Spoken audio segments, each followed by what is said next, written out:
Ya, assalamualaikum warahmatullahi wabarakatuh. Waalaikumsalam warahmatullahi wabarakatuh. Tadi minta Pak Sutaman ini.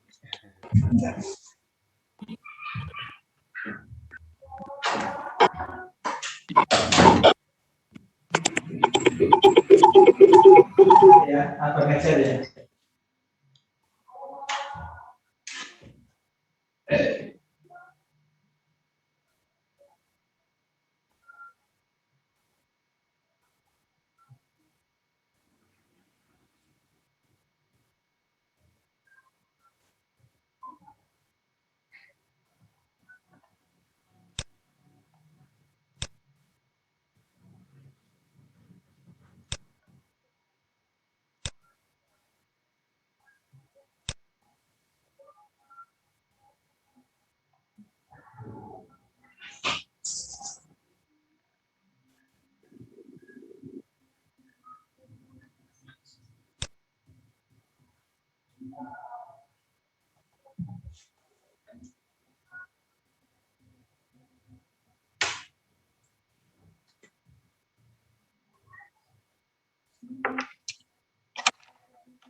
Halo, suara masuk? Halo, masuk, suara masuk ya? Halo. Harus saya masukkan bahannya.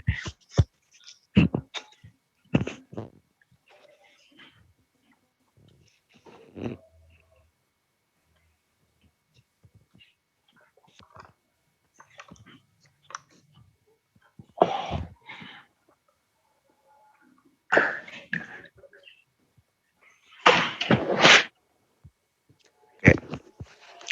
Ya, ini ya. Nah, ini. Sebetulnya ini saya tidak bidang saya ini kurikulum bahasa Arab ini.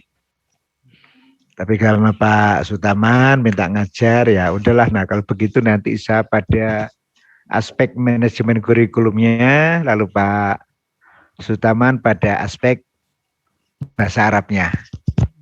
Itu karena itu kita share aja nanti ini ya. Itu. Ada beberapa hal yang perlu dipahami ya sebelum sebelum masuk ke ranah bagaimana manajemen kurikulum bahasa Arab. Tuh, saya sedang membuat desain poin-poin apa yang harus dikerjakan. Ini belum selesai tadi. Banyak tanda tangan apa ini? Yaitu PPG. Guru minta segera dicairkan. Karena guru-gurunya minta segera cair, akhirnya ya udah ini harus maraton tanda tangan ini. Ya. Oke. Manajemen dulu. Ya ini mengungkap kembali lah yang dulu pernah dipelajari ya. Lalu kita kaitkan bagaimana masuk di dunia PBA. Jadi manajemen itu the process of directing and facilitating the work of people organized ya. Ini. Poinnya adalah ini directing and facilitating. Ya. Mengarahkan dan memfasilitasi ya. Itu. Jadi harus ada pengarahan dan pemberian fasilitas, memfasilitasi. Memfasilitasi tidak harus material ya. Bisa non material ya, fasilitasi itu ya ini.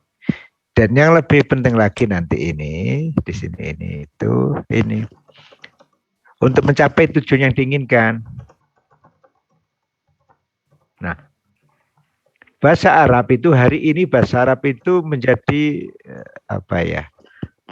Hal yang cukup menarik untuk di manage itu. Jadi betul ini mata kuliah ini untuk PBA manajemen PBA ini itu. Kita bisa merasakan hari ini kan bahasa Arab sudah menjadi mata kuliah penting ya di Korea juga tuh ya. Saya ketika ini di Korea itu bagaimana bahasa Arab di sana itu cukup menarik itu. Nah yang kedua ini, the art of getting things done through other people. Ini yang menarik itu. Antara orang entah bahasa Arab yang ada di bahasa Arab yang ada di apa ini di pondok, bahasa Arab yang ada di kampus, bahasa Arab yang ada di jurusan ekonomi, itu nanti ini yang menarik. The art of getting things done through other people. Seni untuk memperoleh sesuatu yang dilakukan melalui kerjasama dengan orang lain. Ini. Sehingga mufradat khusus atau bisa juga ismul ajam itu banyak bermunculan di sini. Dalam rangka through other people. Ini tantangannya bagi calon-calon dokter PBA untuk melahirkan beberapa apa ini vocab-vocab yang tidak ada di bahasa Arab sana. Termasuk juga local wisdom. Ya. Termasuk juga di local wisdom banyak hal yang menjadi penting nanti itu. Nanti bagaimana memanagenya itu. Karena itulah kemudian ini. Lalu karena manajemen kurikulum bagian daripada manajemen pendidikan, maka kita lihat dulu manajemen pendidikan itu. Kegiatan memadukan sumber-sumber pendidikan agar terpusat dalam usaha mencapai tujuan yang telah ditentukan. Ini sumber-sumber manajemennya. Kalau ditarik menjadi manajemen kurikulum gini aja. Kegiatan memadukan sumber-sumber kurikulum dan komponen kurikulum agar terpusat dalam usaha mencapai tujuan kurikulum. Kalau kurikulum lokal bagaimana, kurikulum inti bagaimana, ya tinggal ini turunannya kita turunkan dari sini. Jadi memadukan sumber-sumber kurikulum, ya. Ini kalau pendidikan sumber-sumber pendidikan dan komponen-komponen ini. Sumber kurikulum apa saja? Masih ingat? Coba silakan. Apa saja sumber kurikulum ya? Waktu di S2 pernah dikaji. Tujuan. Apa sumber-sumber kurikulum? Bukan komponen kurikulum. Sumber kurikulum itu artinya apa? Bahan-bahan yang ada di situ akan dijadikan masukan, input di dalam kurikulum. Kalau komponen kan jelas ya, tujuan, isi bahan, strategi, terus apa? Evaluasi. Kalau sumber kurikulum apa ya? Lingkungan. Ini yang menarik itu di sini ini, sumber kurikulum di sini ini. Ya mudah-mudahan lah ini bulan depan ya nanti kita bisa luring, bisa lincah nanti. Lincah nanti kalau ruling. Ya minimal beberapa kali lah nanti ruling. Apa ya luring kok. Kalau online saja itu tidak maksimal untuk ya ini. Apa sekarang sumber-sumber kurikulum kira-kira? Data empiris, Ustaz. Apa data empiris itu apa? Yang tidak umum, Pak. Oh. Tidak langsung fokus. Sivitas, Ustaz. Masyarakat. Apa? Sivitas akademika. Bentar. Bentar. Lah punya saya kurang tak besarkan. Udah, oke. Gimana? Ulangi. Apa sumber kurikulum? Sivitas akademika, Prof. Sivitas akademika. Siswa gitu. Siswa dan guru. Bukan sumber, dia malah penerima. Pemanfaat. Oke, sebelum masuk ke situ. Analisis kebutuhan dan analisis kebutuhan dan analisis lingkungan, Prof. Oke. Sebelum masuk ke situ, tak turunkan lagi ya ini. Waktu di S1 ya. S1 S2 dulu pernah belajar itu kan. Nah, sebetulnya kurikulum itu apa sih? Kurikulum itu kan cita-cita ya, harapan. Cita-cita harapan siapa?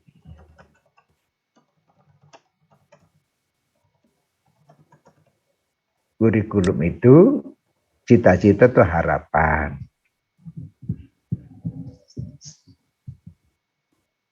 Oke, yang pertama harapan pemerintah, gitu kan? Maka menjadi kurikulum inti, kurikulum wajib. Kenapa jika kurikulum itu tidak dalam rangka memenuhi harapan pemerintah, bahaya nanti itu. Alumni lembaga pendidikan jadi demonstran. Lembaga pendidikan itu bisa jadi pemberontak loh itu. Maka di semua negara ada kurikulum inti. Kurikulum yang ditetapkan oleh pemerintah dalam rangka mencapai tujuannya, tujuan pemerintah, tujuan negara. Oke, dalam rangka memenuhi harapan pemerintah. Yang kedua apa? Memenuhi kebutuhan siswa, Prof, atau anak, atau bangsa. Oke, kebutuhan siswa. Terus apa lagi? Kebutuhan sosial masyarakat. Oke, kebutuhan masyarakat. Terus apa lagi? Satuan pendidikannya, Prof. Sekolahnya, institusinya. Apa kira-kira kalau dipertegas lagi? Kebutuhan value, Ustaz. Nilai, Prof. Mana? Kebutuhan nilai. Kebutuhan nilai. Dipertegas lagi. Visi misi. Dipertegas lagi. Kebutuhan nilai dan visi misi, Prof. Belum diperjelas lagi. Karena harus terukur soalnya. Kurikulum tidak boleh nggak terukur. Capaian Orang-orang yang di dalamnya itu apa istilahnya ya? Harus terukur. Ya? Kebutuhan penerima lulusan, ya. Supaya lulusan pendidikan ini tidak menambah pengangguran. Ini yang penting nanti ini mata kuliah ini. Ketika bahasa Arab menjadi bahasa-bahasa penting, bahkan bahasa kedua. Korea sudah. Kalau Australia bahasa ketiga, keduanya masih bahasa Indonesia. Cina juga menarik sekarang. Cina juga menjadikan bahasa Arab menjadi kurikulum inti loh. Hati-hati orang Indonesia ini. Iso-iso belajar bahasa Arab tapi kok kalah. Arabnya apa? Indonesia Arapat yang genahan. Ini ketika saya lihat Cina dan Korea itu saya langsung tersinggung juga kok. Waduh, kita kalah kalau begini ke depan. Jadi penerima lulusan, oke ya. Well, let's go on. Kita teruskan lagi. Kalau begitu, ya sumber-sumber kurikulum apa ya?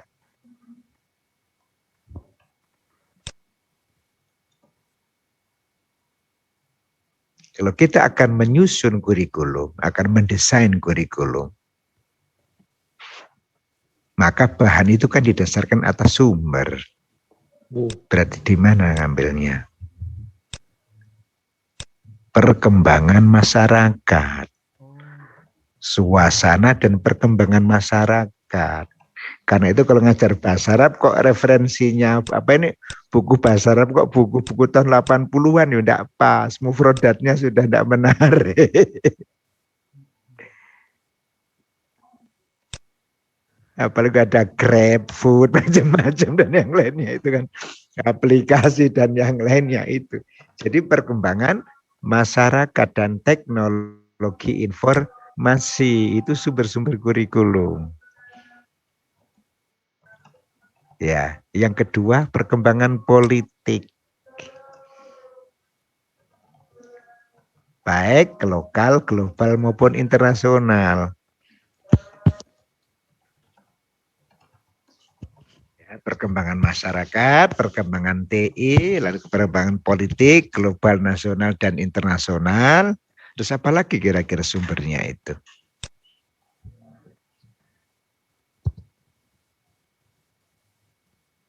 Ideologi, ya, termasuk keagamaan.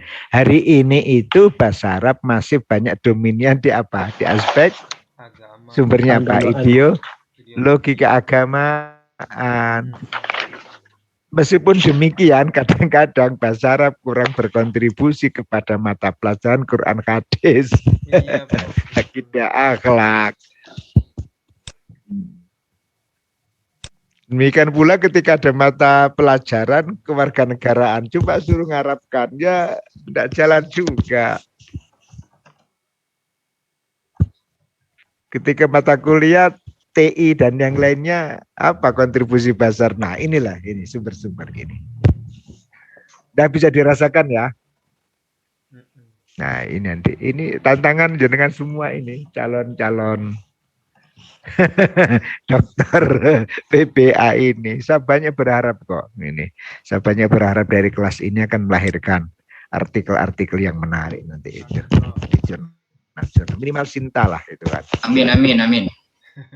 Itu minimal di Sinta itu. Supaya orang luar sana dan luar sana itu paham betul. Oh begini ya, itu kan. Nih, tapi jika tulisan kita nanti berharap dibaca orang-orang pesantren dan guru-guru yang nggak usah pakai bahasa Arab, bahasa Inggris, bahasa Indonesia, nah, tinggal sasaran kita apa nanti? Tulisan kita. Jika tulisan kita berharap dibaca orang luar sana harus pakai bahasa Inggris. Jadi bahasa yang kita pakai nanti di dalam menulis manajemen kurikulum PPA nanti itu ya sasarannya apa. Oke, kita kembali tadi itu sumber-sumber kurikulum. Ya, kalau sumber-sumber manajemen kan ya itu orang, uang, bahan. Ini kan. Oke. Ada pertanyaan sebelum dilanjutkan? Silahkan. Mohon izin, Prof. Ya, monggo. Bertanya. Untuk kurikulum yang lama, apa itu tidak menjadi sumber juga, Prof? Sebagai data empirik. Kurikulum yang lama, sebelum kita melakukan penyusunan kurikulum, misalkan, kan yang jelas ada kurikulum lama. Iya. Apakah itu tidak menjadi suatu data empirik yang kemudian bisa kita jadikan acuan atau sumber kurikulum juga, Prof? Terima kasih. Bisa dipakai itu. Hanya itu tidak dominan karena kita ngajarkan itu bukan reflektif tapi perspektif. Bukan reflektif tapi perspektif. Artinya apa? Kurikulum yang kita ajarkan itu untuk hari ini dan hari esok. Bukan hari kemarin. Dan itu sudah diwadahi, sumbernya itu dalam apa ini perkembangan masyarakat dan ideologi. Tapi jadikan bahan juga bisa. Bahan bisa. Tapi bukan sumber ya, bahan ya. Bahan ya benchmark ya. Karena sumber itu berarti dari situ akan diambil. Kalau bahan itu kan berbeda ya. Ya, tapi kalau dimasukkan sumber juga bisa. Tapi yang paling inti adalah perkembangan teknologi informasi, perkembangan masyarakat itu ya, politik dan yang itu termasuk ideologi. Itu. Nah, dengan begini maka koran-koran berbahasa Arab itu menjadi penting. Koran terkini bahasa Arab menjadi penting. Ya, mungkin maudhu'nya diambil dari situ, bahan ajarnya bisa diambilkan dari situ. Atau diterjem lah itu kan, perkembang misalkan ngajar mata kuliah kan bahasa Arab di Fakultas Ekonomi, ya, tentunya menarik ini.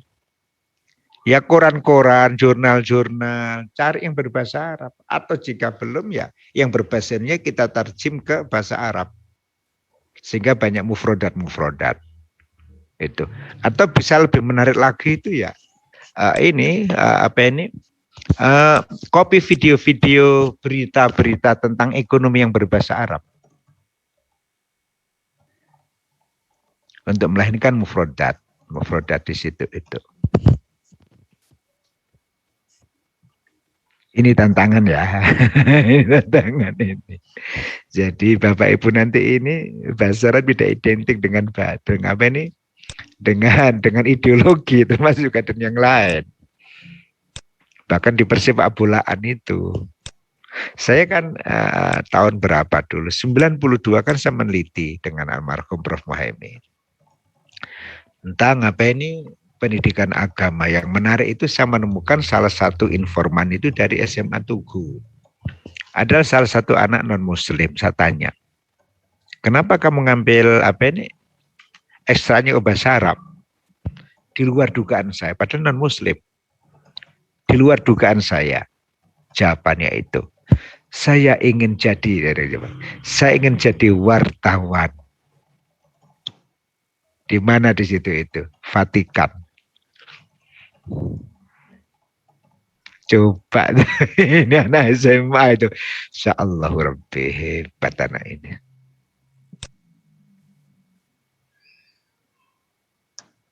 Ini sehingga dengan dia bisa bahasa Arabnya bagus ini juga bisa mentransformasikan informasi dan keilmuan. Ya barangkali ini penerusnya Senogron itu ya. Dan Muslim tapi menguasai sumber-sumber informasi dan keilmuan yang berbahasa Arab. Ya, ada pertanyaan sebelum dilanjutkan lagi, monggo silakan. Jadi, supaya nanti kalau membuat makalah nanti hidup. Saya banyak berharap nanti makalahnya nanti ini banyak yang jadi di makalah nanti didesain ya gaya-gaya lebih dekat ke artikel. Seperti yang kemarin saya ngajar di anak PAI itu dari tugas makalah begini banyak di ini terbit di Sinta 2, ada di Sinta 3, banyak di Sinta 2. Supaya nanti membuat makalah itu manfaatnya banyak, tidak sekedar presentasi, tapi sekaligus jadi artikel. Dan bisa cari shocking statement-nya gimana nanti. Poin-poin penting, karena bahasa Arab ini lebih menarik, betul, lebih menarik sekali. Ya, ada silakan, ada yang mau tanya.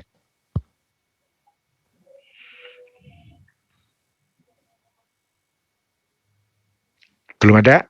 Lanjut? Ya, lanjut Prof. Oke, kita lanjutkan. Ini. Lalu manajer, tadi kan manajemen pendidikan, sekarang manajer pembelajaran. Oke. Kepemimpinan pembelajaran adalah interaksi antara guru dan para siswa untuk mengubah perilaku dan memberdayakan mereka agar mampu memimpin dirinya dengan dukungan sumber belajar. Ini hasil penelitian saya kemarin itu, saya neliti ini, tidak tahu ini, mudah-mudahan bulan ini nanti mau saya submit nanti itu di Scopus, karena target saya untuk internasional. Itu saya melihat bahwa ini saya neliti di UIN juga di PKPBA itu. Ini belajar bahasa yang diajarkan di sana lebih banyak kepada sumber-sumber ideologi. Namun menariknya itu, dia pakai beberapa dosen itu, pakai bahannya itu, maunya ideologi. Tapi bahannya dari mana? Dari YouTube, dari yang lain. Akhirnya mufrodatnya tidak mufrodat lidiniyah, mufrodat yang lain. Sebenarnya tujuan pembelajaran tidak ke situ. Jadi kontradiktif. Kontradiktif dengan di sini ini. Ini di sini ini tujuan yang ini yang ditentukan di sini ini. Kalau begitu maka bagaimana sebetulnya keberadaan bahasa Arab yang ada di PTKI, di UIN, IAIN itu untuk apa? Sudah betulkah itu kan? Materi-materi yang diajarkan atau kurikulumnya itu mengarah ke sana. Itu tak teliti itu tahun kemarin. Sementara beberapa guru bahan ajarnya ngambil dari YouTube ini, dari itu, tidak mendesain sendiri.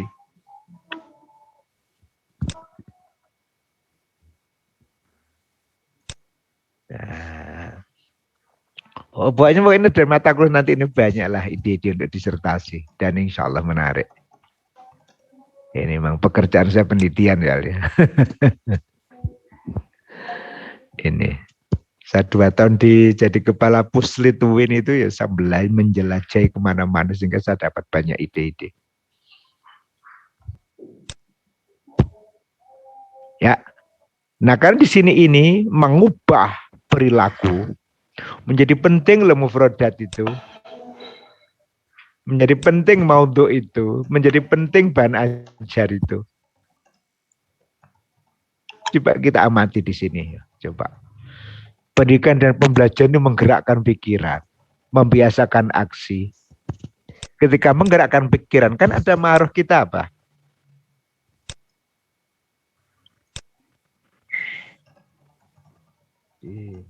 Pertanyaannya, isinya itu. Apa itu kan? Lalu juga membiasakan aksi. Bagaimana maharatul kalam dan kitabah. Ini. Untuk qiraah dan istima itu bagaimana? Betulkah mampu menggerakkan pikiran? Nah, kira-kira maudhu'nya, lalu video-video, buku-buku dan yang lainnya yang didengarkan itu apa?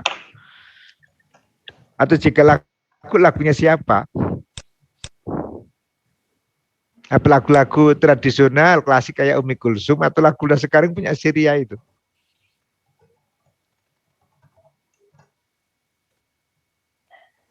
Atau pidato tokoh-tokoh dunia yang pakai bahasa Arab? Atau artis-artis yang asli dari Libanon, dia protes kepada Israel. Ada juga yang dibuatkan dalam bentuk lagu-lagu.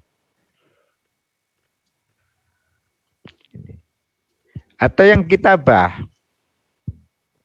Gimana tulisan-tulisan anak-anak kecil-kecil yang protes-protes dan yang ladis itu. Atau karya-karyanya. Atau anak-anak aliyah, coba anak-anak aliyah itu. Saya lihat kan belum diteliti ya. Bagaimana wujud insaknya anak-anak aliyah. Belum ada yang teliti loh itu. Silakan jadi disertasi loh itu. Menarik loh itu. Analisis dokumen cepat selesai itu. Setahun selesai disertasi itu.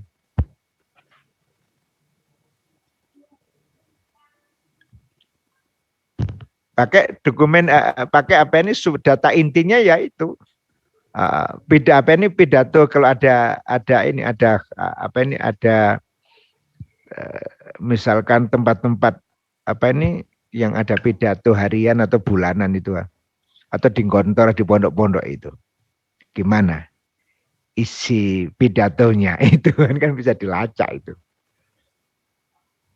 yang pakai bahasa Arab, atau di Langitan atau di Darul Dalwa Raci, Bangil, Langitan, Gontor, dan yang lainnya. Setahun mari ini disertasinya.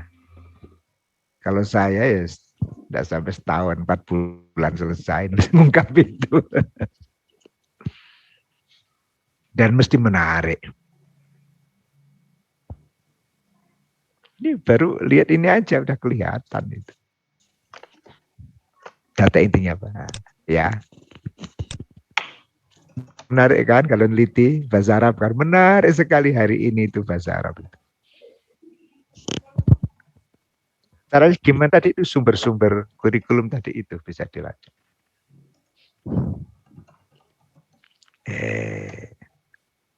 Ya. Ada pertanyaan silakan. Ini saya nggak lama, ini hanya pemanasan aja dulu. Yang untuk menambah menginspirasi untuk pertemuan selanjutnya. Mohon izin Prof, tanya, Monggo.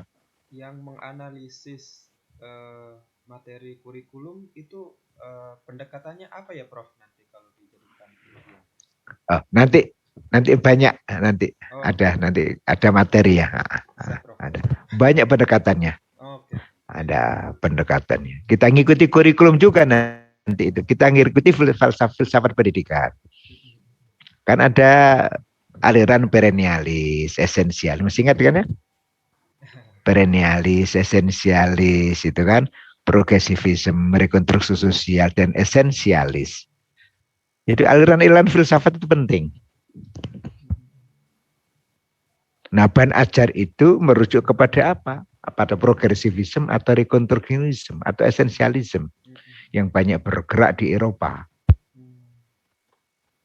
Atau perennialisme dan perennialisme dan esensialisme yang ada di Timur Tengah. Itu. Atau Indonesia itu yang gabungan antara perennialisme dan progresivisme. Itu kan. Itu. Atau Amerika itu banyak progresivisme. Dan sekarang sudah berkembang menjadi rekonstruksionisme. Yang Eropa itu menarik, terutama di Perancis dan sebagainya itu yang eksistensialisme. Nah, ini pertanyaan udah tinggi, ini tak jawab nanti lama, nanti kasih bahan lagi.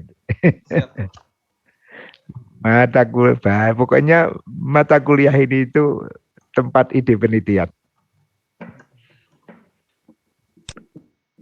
Oke, ya, yang lain?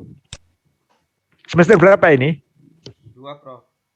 Kedua, Prof. 2. Oh, nanti semester 3 ngajukan proposal. Udah. Semester 4 ngerjakan, semester 5 udah ujian disertasi itu. Amin. Itu. Amin ya Allah, amin. Nah, bisa itu. Sekarang itu nyari data gampang kok. Jurnal-jurnal sudah nyaduk nyimpar, apalagi kemudian ada di kampus. Cepat selesai. Karena bisa ngakses jurnal-jurnal yang bayar-bayar udah dibayarin kampus. Pokoknya beberapa hari tertentu ngendon di perpustakaan pusat. Udah gratis itu, kalau bayar kan bisa puluhan juta.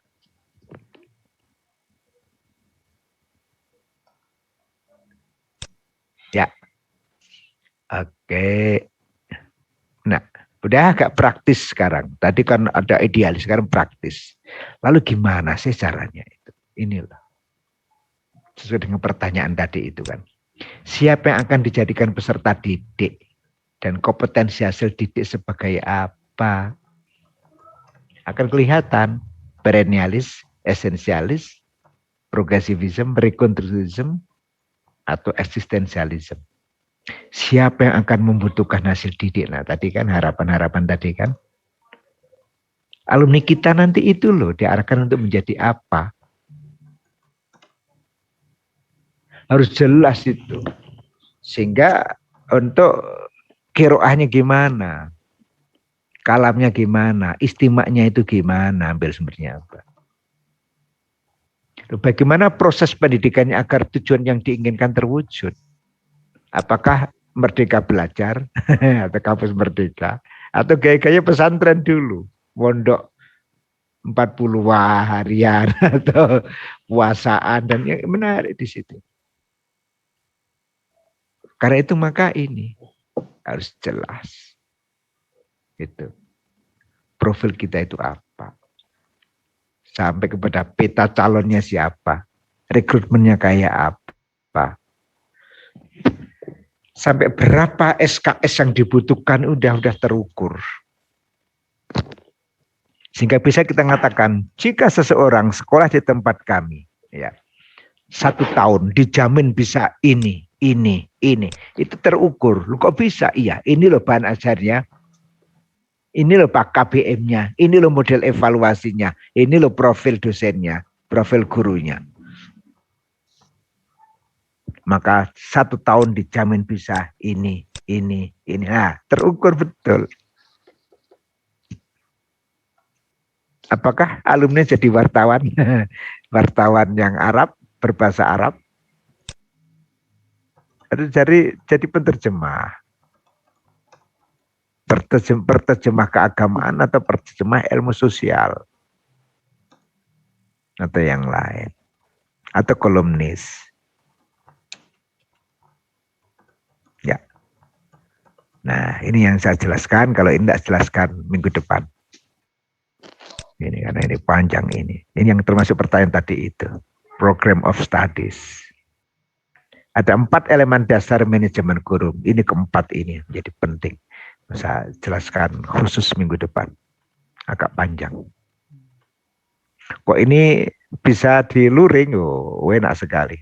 Saya ngomong bebas. Nggak terjebak ke hanya sak layar gini. Dan bisa dialog itu 2-3 jam itu menjadi penting. Ya. Untuk sementara ini dulu ya. Nah, saya nggak terlalu banyak. Ini. Jadi udah ini nanti ada kaitannya dengan ini.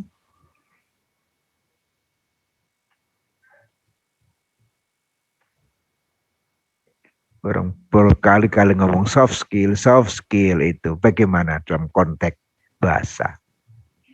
Mengapa menjadi penting? Ada the basic knowledge, ada 4 basic knowledge. Must be master every student. Ya, anywhere, anytime, and they will be masters.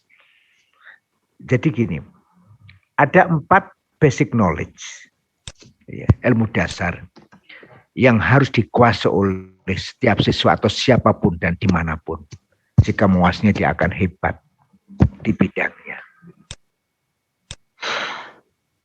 Dan kalau di antara kita atau anak-anak kita itu tidak bagus, ya karena basic knowledge-nya ini tidak tertata.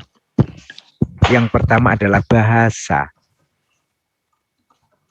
Kalau dulu bahasa Arab itu menjadi bahasa agama, sekarang enggak. Udah termasuk bahasa bisnis, bahasa peradaban, dan yang lain. Tidak adanya Inggris, masuk Arab.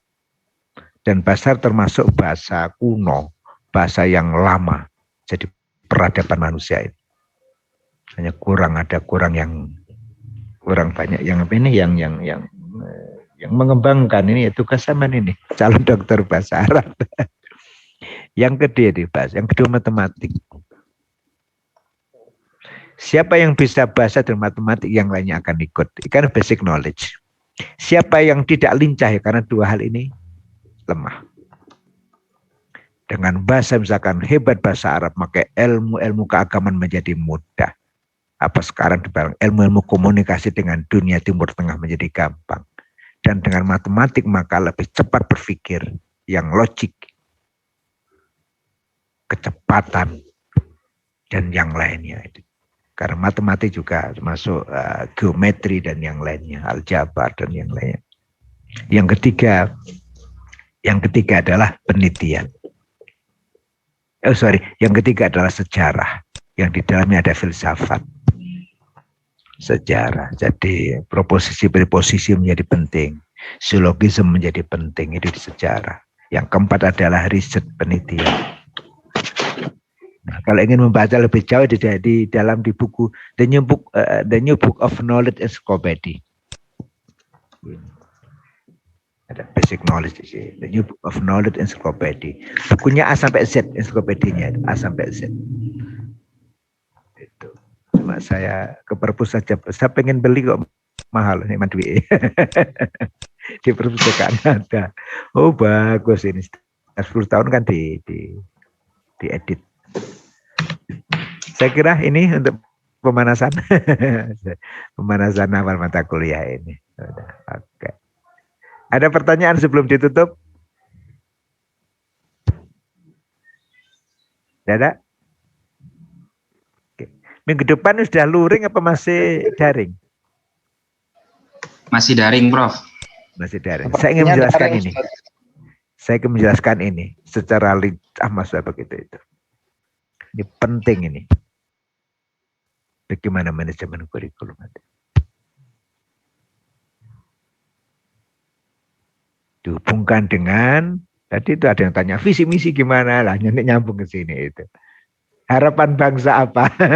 Harapan lembaga pendidikan apa? Ini apa? Ini sini semua nanti. Termasuk cita-citanya gimana dan yang lain. Well, oke. Mohon maaf ya untuk sementara ini dulu ya. Waktunya udah tidak berubah ya, ini ya. Tetap ya. Oke, Ustadz. Oke, ya. Saya ngikutin aja. Sampai nanti saya ingin nanti makalah-makalahnya nanti saya berharap dibuat standar, ya. Kalau nulis makalah jangan setengah-setengah. Pakai standar tinggi. Untuk apa itu? Supaya nanti kita sudah menghabiskan waktu, tenaga, dan yang lain itu makalahnya, mata kalah perkuliahan itu bisa manfaat. Untuk kenaikan pangkat, untuk jurnal, dan yang lainnya, untuk ceramah dimanapun. Jangan membuat begini ini setengah-setengah. Jadi wong setengah-setengah. Nah. Ini dulu dari dosen saya, almarhum Profesor Aka Joni. Dulu kalau ngajar begitu itu. Jangan setengah-setengah, buat yang bagus. Ternyata betul. Tamat kuliah itu makal-makal saya itu saya merasa loh, saya dulu kok pinter ya. Itu kan karena waktu kan belum begitu sibuk itu ya. Belajarnya fokus, kalau itu membuat makalah udah sekian buku tak tumpuk di kamar kan. Ini kan. Sehingga tamat kuliah itu saya merasa loh, saya dulu itu pinter ya itu. Waktu kuliah ya, kok sudah berpikir begini. Karena pikirnya masih betul-betul itu. Masih kuat mikirnya, baca bukunya juga kuat itu kan. Tidak sibuk dengan yang lain, fokusnya kepada belajar. Dan waktu itu saya pakai gaya-gaya pesantren. Jadi sebelum belajar saya awali dengan wudhu. Pokoknya supaya itu belajar membuat makalah, artikel, tugas perkuliahan itu harus. Ya, karena saya orang pondok ya, jadi ya pokoknya harus dalam kondisi punya wudhu. Itu ya. Karena saya dari pesantren jadi ya tradisi guru-guru saya, kiai saya tak praktekkan. Kok ternyata betul-betul ingatan menjadi kuat itu. Transformasi keilmuan dari para guru-guru menjadi menarik. Ini. Itu ya, tahadus ini masa saja saya. Oke, cukup sekian dulu ya. Ada pertanyaan kalau ada, monggo sebelum ditutup. Mungkin ini Ustadz, kawan-kawan belum Kak, kenalan dari Ustadz. Mungkin kawan-kawan sebagian belum ada yang. Oh iya. Itu ya. Nama saya itu ya Nur Ali ya. Saya dari Bangladesh. Dilahirkan di Bangladesh.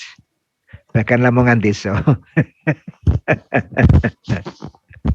Bangladesh bahkan Lamongan Desa. Ini ada yang dari Lamongan? Tidak ada. Lamongan, samping Lamongan. Dari Tuban. Oh, Tuban. Oke. Dulu ya dari itu. Dulu mondoknya dari di kampung saya di Payaman, ya. Payaman. Dulu ikut Paciran, sekarang ikut Solokoro.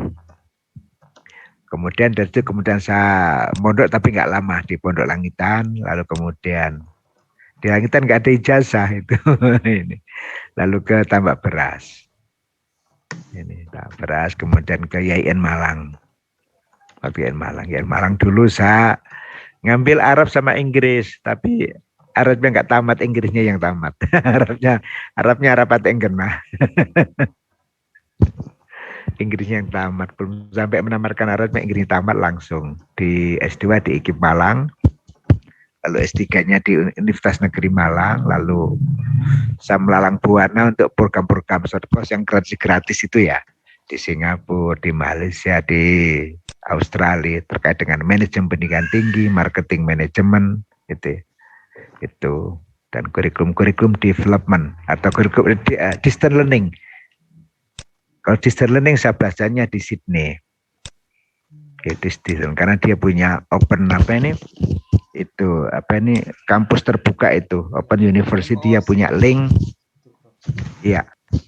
Itu bagi dia di Sydney itu bagus. Dia ada satu pembelajaran memberikan fasilitas kepada kelompok-kelompok aborigin. Saya pernah belajar di situ, menarik sekali distance learning di situ itu untuk kampus terbuka. ini kalau kurikulum development itu saya banyak belajar itu di Melbourne University. Ini di Melbourne-nya. Itu. Kalau marketing manajemennya saya banyak dapat tugas-tugas kemarin itu ya cari yang gratisan di Singapura. Pokoknya karena Singapura kan bagus di aspek marketing manajemen karena saya dulu jadi tim penyusun KPK, Kemenak Pusat, kemudian KTSP. Nah itu yang menjadikan saya banyak gratisan ke berbagai negara itu. Lumayan ya. Itu ya. Apalagi? Saya peneliti hobi saya meneliti. Meneliti ngajar itu hobi saya itu meneliti ngajar. Mulai di pondok dulu saya senang ngajar. Ini tuh. Nah, pekerjaan tambahan itu ya ini. Jadi ketua LBM, jadi akta, jadi kajur, jadi WD1, jadi dekan ini. Sudah dua periode ini. Itu dan task force di Kemenak Pusat. Untuk task force itu. Ya itu pekerjaan hiburan. Pekerjaan yang paling saya suka itu. Nah, ini mengajar sama meneliti, senang sekali. Oke. Ya. Ada pertanyaan lagi? Rumah saya di sini, Joyo sini, depan kampus STH ini. Pokoknya tertulis di sini itu. Di Joyo Suko, Ustaz. Joyo Raharjo. Oh, Joyo Raharjo. Joyo Raharjo, iya. Ini. Oke. Ada pertanyaan? Monggo. Cukup untuk sementara? Mohon izin Prof, nanti ya. Penugasannya bagaimana Prof yang membuat tulisan tadi Prof? Iya, saya desainkan apa ini? Saya sedang rancang, sedang saya buatkan ini. Oh, iya. Tulisan-tulisan apa yang nanti dari tulisan itu bermanfaat untuk disertasi dan juga untuk jurnal. Saya ingin tugas mata kuliah bukan sekedar ya tolak balak. Tapi tugas itu nanti minimal 2 kemanfaatan. Pertama itu bisa menjadi sharing.